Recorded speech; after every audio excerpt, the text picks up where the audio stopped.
Zombie Apocalypse. अस्सलाम वालेकुम viewers, क्या हाल है आप सबका। Hope so everyone is fine. जी हाँ, तो व्यूअर्स आज एक नई वीडियो के साथ आपके सामने हाजिर हुए हैं। जी तो व्यूअर्स आज हम जिस सेल फ़ोन की अनबॉक्सिंग और जिस सेल फ़ोन की गेमिंग परफॉर्मेंस और साथ में आपके साथ कैमरे की परफॉर्मेंस को भी शेयर करेंगे, वो डिवाइस का नाम है पोको की रिसेंटली लॉन्च होने वाली पोको X3 Pro है। जी हाँ, तो दोस्तों ये वो डिवाइस है जो कि एज इसमें जो है ना, इस प्राइस कैटेगरी में जो इसकी हाईलाइट है, मेन जो हाईलाइट है वो इसकी परफॉर्मेंस होने वाली है। जी हाँ, तो व्यूअर्स इस वीडियो में हम आपको इसकी परफॉर्मेंस के बारे में बताएंगे। तो अगर आप मेरे चैनल पर नए हैं तो काइंडली मेरे चैनल को सब्सक्राइब कर दीजिए ताकि मेरी हर एक लेटेस्ट आने वाली अपडेट आप तक बआसानी पहुँचती रहे। जी तो व्यूअर्स चलते हैं अपनी वीडियो की तरफ बगैर टाइम वेस्ट किए। जी हाँ, तो दोस्तों सबसे पहले इस सेल फ़ोन की बॉक्स अनबॉक्सिंग कर लेते हैं। तो आप ये देख सकते हैं बॉक्स को, ये वैसे ही टिपिकल कलर में आता है जो कि पोको की अपनी है, ब्लैक एंड येलो कलर की कम्बिनेशन में। तो चलिए इसे अनबॉक्स करते हैं।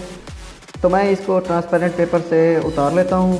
जी तो दोस्तों जैसे ही हम इस बॉक्स को ओपन करते हैं तो हमें सबसे पहले वेलकम एक कार्ड नज़र आता है जिसमें पोको के अपनी ब्रांडिंग और कुछ और वो सैंपल दिए गए हैं, और साथ में हमें एक बॉक्स मिलता है। अब इस बॉक्स में सिम इंजेक्टर टूल और एक स्टिकर्स वाला और कुछ पेपर वर्क्स, और साथ में हमें एक सिलिकॉन प्रोटेक्टर मिलता है। तो इन तमाम चीज़ों को रखते हैं साइड पे। तो हम देखते हैं इस अपनी डिवाइस को। तो आप ये देख सकते हैं डिवाइस को, इसके ऊपर जो है ना पोको की ब्रांडिंग और कुछ स्पेसिफिकेशंस लिखी गई हैं। अब देखते हैं बॉक्स में और क्या है। तो इसमें आपको बॉक्स में एक चार्जर देखने को मिल सकता है जो कि 33 वाट का फास्ट चार्जर है, और साथ में आपको एक USB Type-C की पोर्ट देखने को मिल सकती है। तो चलिए गाइस अब चलते हैं अपनी डिवाइस की तरफ। तो अपनी डिवाइस को इस पेपर से अनरैप करते हैं, और बिल्कुल धीरे से। जी हाँ, तो व्यूअर्स ये जो मेरे पास डिवाइस है इसका जो कलर है वो फैंटम ब्लैक कलर है। तो आप ये देख सकते हैं ये एक शाइनी लुक दे रहा है। ये तो व्यूअर्स जो पहले आया था इसमें पोको X3 NFC की एज इट इज़ सिमिलर ही कलर्स आ रहे हैं, डिफरेंट कलर्स हैं इसके, मगर इसमें जो एक है वो कलर चेंज है जो सिल्वर वाला, आई थिंक मुझे याद नहीं है उसका नाम। तो बस वो ही इसमें चेंजिंग है, बाकी इसमें मोस्टली कलर सेम ही है। जी तो व्यूअर्स अब आप इस सेल फ़ोन का डिस्प्ले को भी देख सकते हैं। इसका जो डिस्प्ले है वो 6.7 इंचज़ डिस्प्ले। जी हाँ, तो व्यूअर्स अगर इस सेल फ़ोन की डिस्प्ले क्वालिटी की बात कर लीजिए तो इसमें जो है ना IPS LCD capacitive touch display इस्तेमाल किया गया है जिसकी रेजोल्यूशन 1080x2400 पिक्सल रेजोल्यूशन है, और ये इस पर कॉर्निंग गोरिल्ला ग्लास 6 की प्रोटेक्शन दी गई है। जी तो व्यूअर्स अगर इस सेल फ़ोन के डिस्प्ले रिफ्रेश रेट की बात की जाए तो ये जो है ना इसमें रिफ्रेश रेट जो आता है वो 120 हर्ट्ज़ का रिफ्रेश रेट आता है इसमें। जी तो व्यूअर्स अगर इस सेल फ़ोन के बैक की बात कर ली जाए तो आपको बैक पे जो है ना पोको की ब्रांडिंग देखने को मिल सकती है, और साथ में आपको क्वाड कैमरा सेटअप देखने को भी मिल सकता है। और इस कैमरे का सेटअप जो है ना वो एज इट इज़ सेम है जो कि हमको पोको X3 NFC में देखने को मिलता है, जो कि इसका पहले वाला जो वेरिएंट है। बाकी आप ये देख सकते हैं ये सेल फ़ोन जो है ना बहुत ही अच्छी और ग्लॉसी लुक और शाइनी लुक बहुत प्रोवाइड कर रहा है, बेहतरीन लुक प्रोवाइड कर रहा है।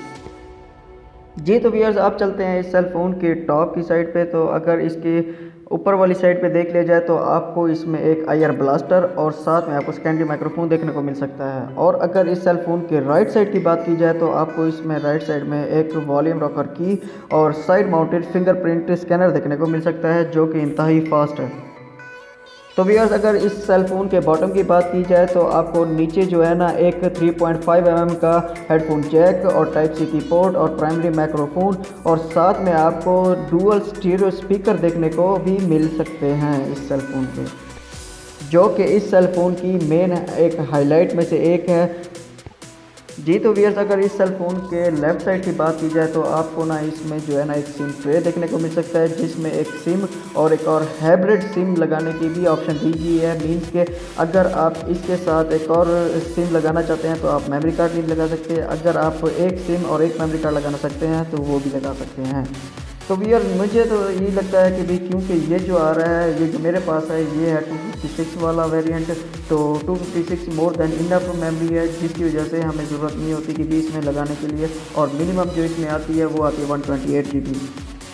तो अगर आप लगाना चाहते हैं तो फिर ये है कि भी आप सेकंड सिम नहीं लगा सकेंगे, तो वही मेमोरी कार्ड ही लगा दीजिए। जी तो भैया अगर इस सेल फ़ोन के ऑपरेटिंग सिस्टम की बात की जाए तो अभी आजकल जो मार्केट में चल रहा है एंड्रॉयड का 11 वर्जन वो इसी में इंस्टॉल्ड है और साथ में आपको यूआई जो है ना MIUI 12 देखने को मिल सकती है जो कि पोको की अपनी है MIUI 12.0.4। तो आप इस सेल फ़ोन की लुक एंड फील भी देख सकते हैं और इसको देख सकते हैं कितना ये रिस्पॉन्सिव है और इसकी जो परफॉर्मेंस है वो इंतहाई आउट क्लास होने वाली है इस प्राइस कैटेगरी में। तो व्यूअर्स आगे चल के मैं आपको ये भी बताने वाला हूँ कि ये जो सेल फ़ोन है कौन से भाई ख़रीदना भी चाह रहे हैं तो ये किन भाई के लिए बेस्ट तरीन सेल फ़ोन है। जी तो व्यूअर्स अगर मैं आपको ये बता दूं कि भी इसमें जो चिपसेट लगाया गया है वो स्नैपड्रैगन का 660 चिप का सेट लगाया गया जो कि इंतहाई फास्ट है, बहुत ही ज़्यादा ह्यूज फास्ट है इस प्राइस कैटेगरी में। और इसके साथ जो रैम आपको दी जाती है वो 6 GB वाला वेरिएंट भी है और 8 GB वाला भी वेरिएंट है। जो भाई गेम एडिक्ट हैं तो उनके लिए सबसे बेहतरीन ऑप्शन होने वाला है, वो आंखें बंद करके इस प्राइस कैटेगरी में ले सकते हैं क्योंकि आमतौर पर ये वाला चिपसेट और यही परफॉर्मेंस हमें ये 1 लाख से अबव वाले सेल फोन में देखने को मिलती है। लेकिन मैं ये हैरान हूँ पता नहीं पोको ने अपनी इसमें 40,000 में किस तरीके से ये प्रोवाइड कर दिया। तो वीयर इस सेल फोन की जो बैटरी है वो आपको इसमें देखने को मिल सकती है 5160 mAh की बैटरी देखने को मिल सकती है। जी तो वीयर चलते हैं अब अपने इसके कैमरे को टेस्ट करते हैं, आपको मैं उसके कुछ सैंपल्स भी दिखाऊंगा और उसकी भी इंफॉर्मेशन दूंगा कैमरास की। तो फिर उसके बाद हम चलेंगे PUBG की ज़रा टेस्टिंग करेंगे, उसके बारे में मैं आपको थोड़ी सी इन्फॉर्मेशन दे दूँगा। जी तो व्यूअर्स अगर इसके कैमरे की बात की जाए तो आपको बैक में जैसे मैं आपको बता चुका हूँ क्वाड कैमरे हैं, मगर यह है कि जो इसमें मेन कैमरा जो लगाया गया है वो 48 मेगापिक्सल का लगाया गया है। लेकिन अगर हम देख लें इसे कंपैरिजन करें इसके पिछले वाले वेरिएंट से जो कि पोको X3 NFC था, उसमें हमें जो मेन कैमरा देखने को मिलता था वो 64 मेगापिक्सल का देखने को मिलता था, मगर इसमें जो है ना 48 मेगापिक्सल का देखने को मिल रहा है। और जबकि इसमें जो सेकंड है वो आपको 8 मेगापिक्सल का देखने को मिल सकता है जो कि अल्ट्रा वाइड के तौर पर यूज़ होता है। फिर इसके बाद मैक्रो और डेप्थ सेंसर जो है वो 2 मेगापिक्सल के हैं और साथ में आपको LED फ्लैश लाइट भी देखने को मिल सकती है। जी हाँ तो दोस्तों अब मैं जो आपके सामने सैंपल शेयर करने जा रहा हूँ वो 48 मेगापिक्सल से जो कि इसका मेन कैमरा है उससे लिए गए हैं। वो आप देख के आप अंदाज़ा बताएं कि भी आपको ये कैसा लगा कैमरा। तो दोस्तों आप ये देखिए कि भी ये जो है ना एक बेहतरीन यानी कि पिक्चर्स मैंने फर्स्ट लुक में तो मुझे बहुत ही अच्छी लगी और आपको कैसा लगी आपने ये मुझे कमेंट बॉक्स में बताना है। मगर ये देखा जाए तो ये जो पोको के हो गए और ये जो डिफरेंट जो आजकल आ रहे हैं सेल फोन वो जो है ना अपनी कैमरे की तरफ से बहुत ही ज़्यादा यानी कि भी वो करें क्या करें, जैसे वीवो के सेल फोन हो गए वो भी कैमरे उनकी परफॉर्मेंस बहुत ही अच्छी होती है, इसी तरीके से पोको की भी बहुत ही बेहतरीन है।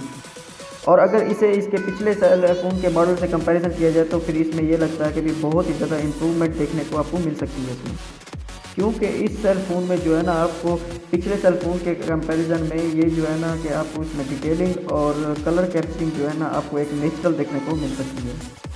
जी तो व्यूअर्स अगर फ्रंट की बात कर लीजिए तो आपको फ्रंट में जो है 28 मेगापिक्सल का कैमरा देखने को मिल सकता है। सच एक और सबसे इम्पॉर्टेंट बात यह है कि इसमें जो आप वीडियो बनाते हैं इसमें वीडियो स्टेबलाइजेशन का भी एक ऑप्शन देखने को मिल सकता है जो कि इंतहाई बेहतरीन ऑप्शन है, क्योंकि मोस्टली मोबाइल फ़ोन जो है ना वो यानी कि ये चीज़ ऑप्शन प्रोवाइड नहीं कर रहे। तो इससे ये होता है कि जो भाई यूट्यूबर हैं या वीडियो बनाना चाहते हैं तो उसमें ये है कि स्टेबलाइजेशन आएगी तो उसकी वीडियो अच्छी कैप्चर होगी। जी तो दोस्तों आप चलते हैं अपने गेमिंग परफॉर्मेंस की तरफ और मैं इसकी ज़रा गेमिंग परफॉर्मेंस भी बता दूं आपको। जी तो दोस्तों अगर इस सेल फ़ोन की हम गेमिंग परफॉर्मेंस की बात कर लें तो इसमें जो गेमिंग परफॉर्मेंस आपको देखने को मिल सकती है, आप हाई सेटिंग पे भी इस पे गेम कर सकते हैं, क्योंकि इसमें जो एक फंक्शन आपको दिया गया है वो ये है कि भी जो लिक्विड कूल टेक्नोलॉजी है वो आपके प्रोसेसर को हीट नहीं होने देता, जिसकी वजह से आप ये है कि भी काफ़ी टाइम तक अपनी गेमिंग कर सकते हैं। और इसमें बैटरी भी बहुत ही क्या हाई लेवल की लगी हुई है, यानी कि 5000 mAh की है कि आप फिर इसमें अच्छी गेमिंग कर सकते हैं। तो डिफरेंट आप यानी कि भी गेम्स भी इसमें कर सकते हैं। तो जो गेमिंग पर्सन है वो इस सेल फ़ोन को इस प्राइस कैटेगरी में ख़रीद सकते हैं, क्योंकि मैंने आपको पहले भी बताया ये वाली परफॉर्मेंस आपको 1 लाख से अबव वाले एंड क्या सेल फोन्स में मिलेगी। लेकिन ये है कि भी ये आपको एक यानी कि सस्ती प्राइस में मिल रही है तो आप इसकी तरफ जा सकते हैं। तो व्यूअर्स आज की वीडियो में इतना ही। तो उम्मीद करता हूँ कि आपको मेरी ये वीडियो पसंद आई होगी। तो अगर ये पसंद आई है तो इसे लाइक शेयर और मेरे चैनल को सब्सक्राइब करना ना भूलिए, और भी बेहतरीन अपडेट के लिए, ताकि मेरी हर एक अपडेट आप तक आसानी पहुँचती रहे और लेटेस्ट सेलफोन्स के हवाले से। तो व्यूअर्स मैं नेक्स्ट वीडियो में इंशाल्लाह कोशिश करूँगा कि भी इस X3 Pro का कंपैरिजन X3 NFC से ही मैं करूँ, तो मैं उसमें भी आपको इंशाल्लाह आप वो देख सकते हैं नेक्स्ट वीडियो में। मुझे दीजिए इजाज़त, अपनी दुआओं में याद रखिए। ओके, अल्लाह हाफिज़।